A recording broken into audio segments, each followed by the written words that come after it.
Bismillahirrahmanirrahim. Assalamualaikum warahmatullahi wabarakatuh. Masih sehat tuh? Alhamdulillah. Nikmat yang paling besar adalah nikmat sehat dan nikmat sempat. Ada orang sehat tapi tidak sempat pergi ke rumah Allah Subhanahu wa taala. Sementara masjid yang sudah megah, mewah, tapi masih enggan hatinya untuk ke masjid.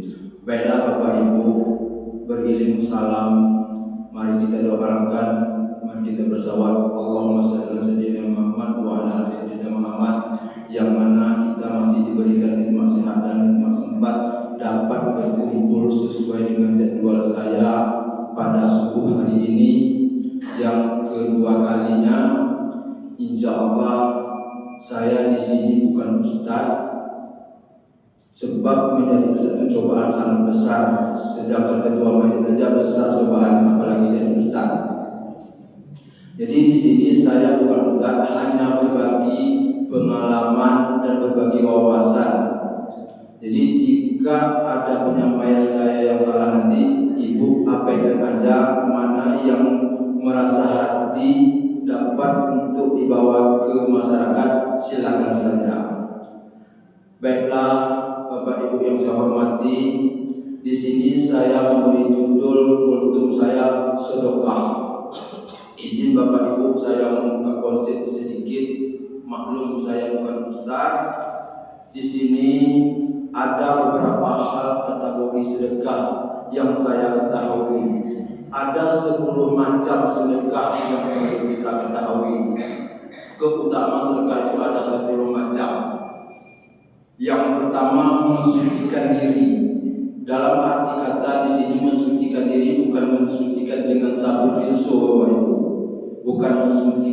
Bukan mencuci dengan sabun mandi, bukan mensuci dengan sabun leboy, bukan mensucikan dengan sabun nupo.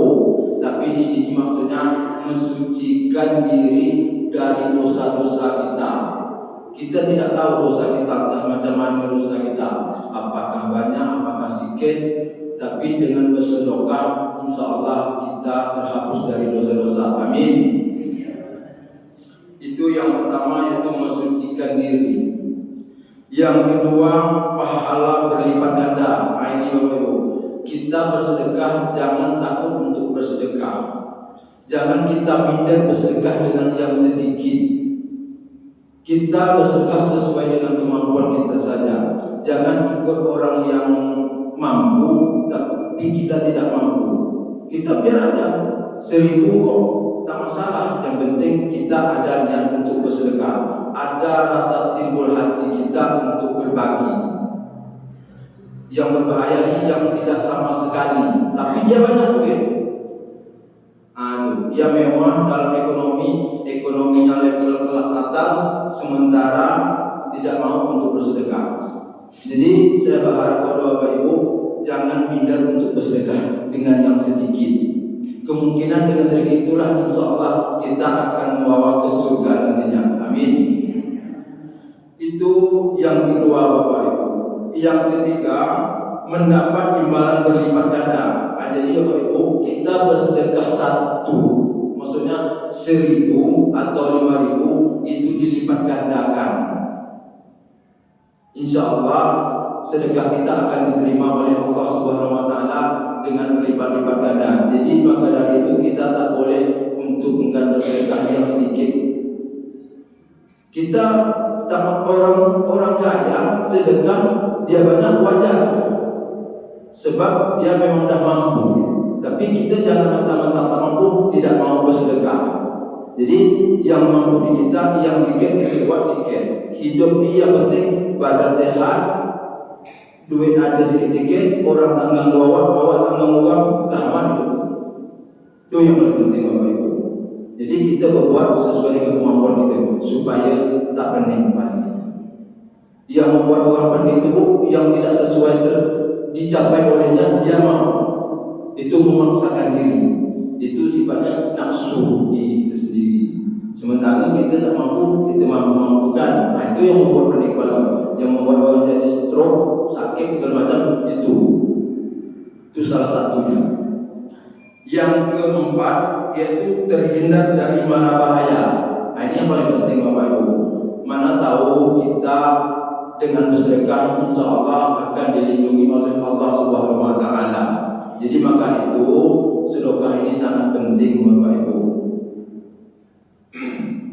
Jadi saya berharapkan kepada Bapak Ibu jangan untuk enggan bersedekah sedikit pun tak masalah. Yang penting ada niat hati kita untuk berbuat baik ke hadapan Allah Subhanahu Wa Taala. Yang kelima yaitu memberi ketenangan hati. Ini yang paling penting Bapak Ibu. Ada orang banyak duit, hati tak senang. Jangan salah sangka Bapak Ibu, orang kaya itu belum tentu senang hatinya. Kita tak tahu apa sebabnya. Salah satu contoh, kalau kebanyakan harta dia memiliki, dia takut hilang harta itu. Kalau kita tak ada harta apa-apa, kita hidup tidur 8 jam cukup. Orang kaya belum tentu dia cukup untuk tidur 8 jam. Dia memikirkan harta dia, yang sana sini, sana sini, sana sini, takut hilang. Apalagi kalau ada sifat hati yang serakah dan yang tamak, tidak mau untuk berbagi. Itu Bapak Ibu. Kita yang paling enak alhamdulillah dapat tidur 8 jam cukup. Orang kaya belum tentu, apalagi orang pejabat. Yang keenam itu sebagai jaminan